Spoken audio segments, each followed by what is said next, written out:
السلام علیکم، میں ہوں صابر پاکستانی اور آپ دیکھ رہے ہیں پاکستانی ٹی ٹی۔ دنیا میں واردات تو بہت ہوتی ہیں ڈکیتی کی، لیکن کینیڈا کی پولیس رواں ہفتے ٹورنٹو ہوائی اڈے $1.5 کروڑ امریکی سے زائد کی مالیت کی قیمت دھاتوں اور دیگر قیمتی سامان کی چوری ہوئی ہے۔ چوری کے بارے اطلاعات ہیں کہ یہ ملک کی بڑی چوری ہے، لیکن یہ کینیڈا میں اس طرح کی پہلی دفعہ یہ واقعہ نہیں ہوا۔ اس طرح کے پہلے بھی ہوائی اڈوں پر اس طرح کے واقعے ہوئے ہیں۔ رواں ہفتے یہ اس وقت چوری ہوئی جب دنیا کی مصروف ترین ہوائی اڈے پر کارگو کی جا رہی تھی اور اس وقت اس قیمتی سامان کا کنٹینر غائب ہو گیا۔ حکام کا کہنا ہے کہ چوروں نے ہوائی اڈے کی ایک گودام تک رسائی حاصل کی جہاں ہوائی اڈے کا سیکورٹی عام طور پر نہیں ہوتی۔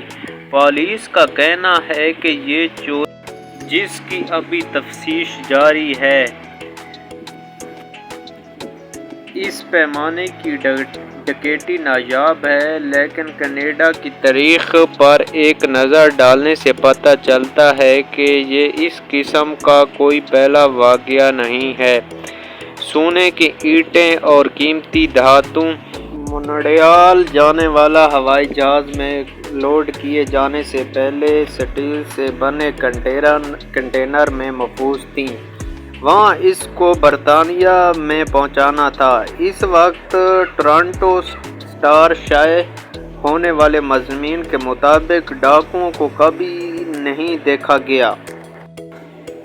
کینیڈا حکومت کا کہنا ہے کہ یہ ہمارے ملک کی بہت بڑی چوری ہے اور اس سے پہلے بھی بہت چوری ہوئی ہیں رپورٹوں سے، لیکن یہ بہت بڑی چوری ہے۔ اس کا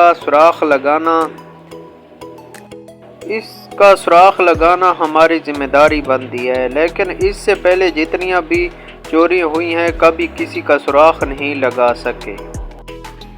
کیمرے رپورٹ کے ہر اس حصے کو قید کرتے ہیں جہاں مسافر ہوتے ہیں، لیکن تجارتی ایئر لائن کارگو کے سامان اور کاروباری اداروں کے ذریعے کی جانے والی بڑی کھپیں اکثر تاریک گوداموں میں رکھی جاتی ہیں جن کی زیادہ ویڈیو نگرانی۔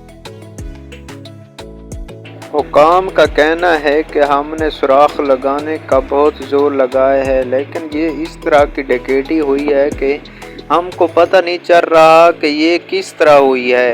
اس کو عجیب تر نظر سے ہوئی ہے جس کا اندازہ لگانا بہت مشکل ہے، لیکن ہم کوشش کر رہے ہیں کہیں سے ہم کو اس چیز کا پتہ چل جائے۔